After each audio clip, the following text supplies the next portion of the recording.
Level 1, Jay Garrick, the level where OG smashes Nazis. So here's the thing, Jay Garrick becomes the first Flash back in 1940. There's no lightning strike, no crazy tech. He's just a college kid who inhales hard water lab fumes during an experiment. That's it. He wakes up fast, winged helmet, pure golden age energy, and almost immediately. He's out there with the Justice Society punching Nazis in All-Star Comics number 3. Back then, speed wasn't cosmic, it was straightforward hero stuff.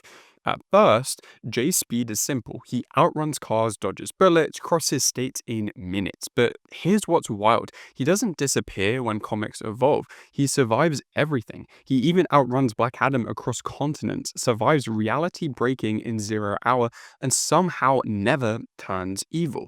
No big tragedy, no collapse. He marries Joan Williams and lives a stable life, which honestly is already suspicious in DC. Now, you'd think being the first Flash would make Jay the strongest, but nope, it actually does the opposite. Jay's Speed Force connection runs purely on instinct, no upgrades, no power jumps, and while newer Flashes keep getting faster, Jay stays the same until he's no longer the lead.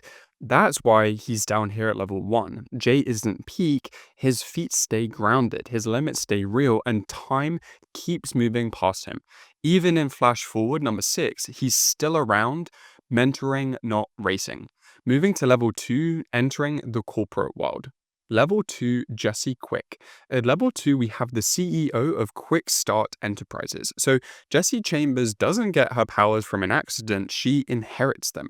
In Justice League Quarterly number 10, Jesse, daughter of Golden Age speedster Johnny Quick and Liberty Bell, unlocks her abilities by reciting her dad's formula. 3x2 9yz 4a, which gives her super speed, super strength, and even flight, and somehow she balances all that while running Quick Start Enterprises as a CEO and still showing up for the JSA and Titans. No lab accident, just legacy and discipline.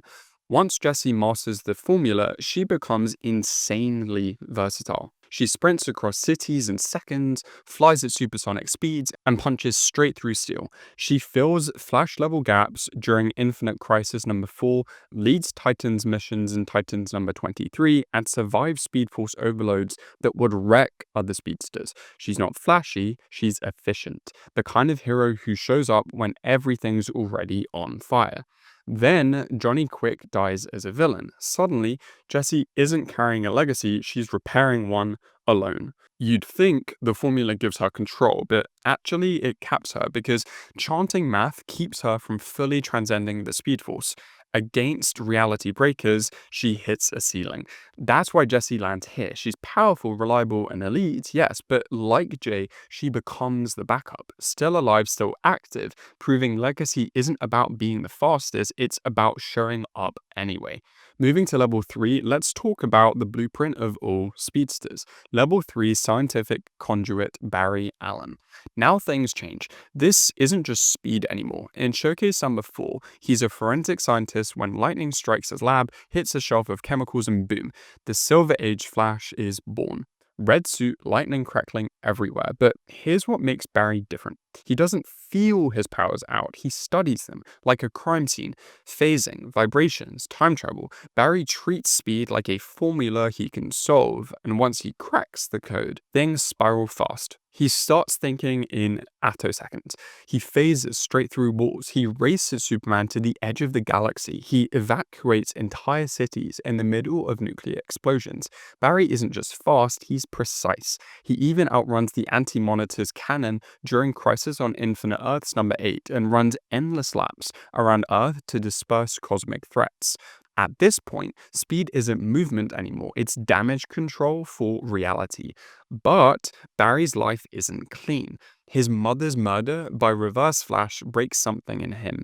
Instead of letting time heal, Barry keeps fixing, adjusting, tweaking timelines like broken experiments. People love him because he's pure, selfless, the kind of hero who believes everything can be solved if you run fast enough.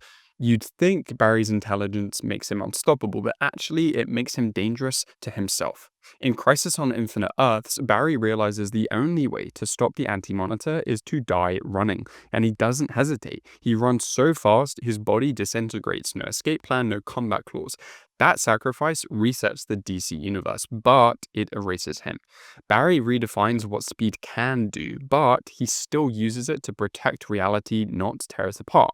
And if this feels extreme, trust me, compared to the next one, Barry's still playing it safe. Level 4, Wally West. On this level, speed stops being physics. This Flash literally steals speed from the entire planet. So Wally West starts as Barry Allen's teenage sidekick. In Flash number 110, he accidentally recreates Barry's lightning and chemicals accident during a lab visit, and boom, Kid Flash is born. Early Wally, impulsive, cocky, you see that version in Teen Titans number 4, but after Crisis on Infinite Earths number 12, Barry's gone, and suddenly, Wally isn't the kid anymore, he has to fill shoes that feel way too big. And once Wally grows into the role, he breaks limits. He casually exceeds light speed, time travels without destroying himself, he learns to lend speed and steal it. In the human race, he evacuates 500,000 people before a nuke goes off in 0.00001 seconds. Later, he outruns the Black Flash itself, running to what's basically the end of death. At this point, Wally isn't reacting to danger, he's erasing it. Then, Zoom murders his unborn twins. That heartbreak hardens him. Wally's speed becomes emotionally powered by love, fear, and family. You'd think that love saves him, but actually, it traps him. In terminal velocity, Wally steals kinetic energy from every human on Earth, freezing the entire planet at an atomic level just to win. That's why Wally is level 3. Emotion makes him unstoppable, but every victory costs him something personal. And if this is already crossing lines, the next one deletes them. Level 5, Savitar. So Savitar starts as Robert Callahan, a Cold War test pilot. In the Flash Volume 2, number 108, his jet gets struck by lightning mid-flight, and instead of just surviving, he fuses with the Speed Force. When he crawls out of that crash, he isn't human anymore. He calls himself Savitar, wraps himself in white armor, and decides speed isn't science, it's divinity. And almost immediately, he builds a cult, literal followers who chant his name like a god. Savitar doesn't just run fast, he controls speed. He drains velocity from his disciples, creates kinetic force fields, and redistributes speed force like holy sacraments. He steals Wally West's speed mid-flight, blocks infinite mass punches with energy shields, and flies at max speeds while preaching enlightenment. At this point, Savitar isn't fighting the Flash, he's converting him. That plane crash isolates him so completely that survival turns into a messiah complex. Humanity feels small, speed feels pure, and Savitar chooses the Speed Force over people. You'd think a cult makes him unstoppable, but no. Wally outsmarts Savitar, the cult collapses, and Savitar ends up imprisoned inside the Speed Force itself. Savitar doesn't die, he's exiled, a false god locked inside the thing he worshipped. The next level is all about hunting. Level 6, Hunter Zoom. Zoom is an unhinged predator who thinks tragedy makes heroes stronger. So Hunter Zolomon starts as Wally West's friend, an FBI profiler, a good guy. After a crippling accident, he begs Wally to use time travel to fix his life. Wally refuses, and that rejection breaks him. In The Flash Volume 2, number 197, Hunter tries to fix himself using the cosmic treadmill. It explodes, shatters his connection to time, and Zoom is born. Black suit, reality glitching around him. And the scariest part, he genuinely thinks he's helping. Zoom doesn't use the Speed Force at all, he hacks time. He manipulates his personal timeline so everyone else looks frozen. He creates time duplicates. He ages objects instantly. He doesn't outrun the Flash, he turns the Flash slow. He vibrates through Linda Park's body, causing a miscarriage. He humiliates every speedster by making reality itself obey him. Fighting Zoom isn't a race, it's a nightmare you can't wake up from. Hunter watched his father executed as a child, helpless. That trauma never healed, so he builds a philosophy. Tragedy makes heroes stronger, and if heroes won't suffer naturally, he'll make it happen. You'd think Zoom is pure evil, but actually, he thinks he's a mentor. For a brief moment Wally even reforms him before Hunter falls back into obsession. Zoom doesn't destroy worlds, he destroys people. He forces heroes to question whether saving lives is worth the pain. Eventually, he's imprisoned in Iron Heights, still alive, still haunting.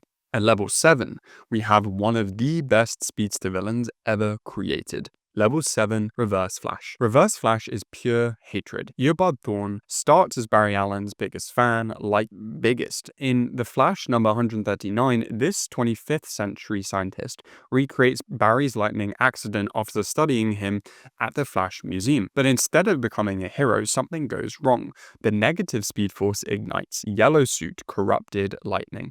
Eobard realizes he's destined to be Barry's enemy, and that realization snaps him in half. Thawne doesn't just run fast, he weaponizes time itself. He becomes immune to paradoxes, erases timelines, and vibrates through Flash to kill instantly. He slits Nora Allen's throat in 1950. He ruins Barry's wedding. In Flashpoint, he helps erase entire eras just to hurt one man. And the worst part, killing him doesn't work. He dies. Molecular shredding, electrocution, erased from time, and still comes back. Every death just creates another version. When Thawne learns Barry is the reason his life collapses, obsession replaces worship. Hatred becomes identity. You think Thawne hates Barry, but actually he needs him. Barry's existence fuels the negative speed force that keeps Thawne alive. Thawne isn't trying to win, he's trying to exist. And as long as Barry runs, Thawne will always return. The final level feels like it shouldn't even exist, as the hope disappears. But wait till you see what happens when hope breaks totally. We just dropped every dark version of Supergirl explained, and some of those versions make the Speed Force look merciful. Hit that video next because this rabbit hole only gets darker.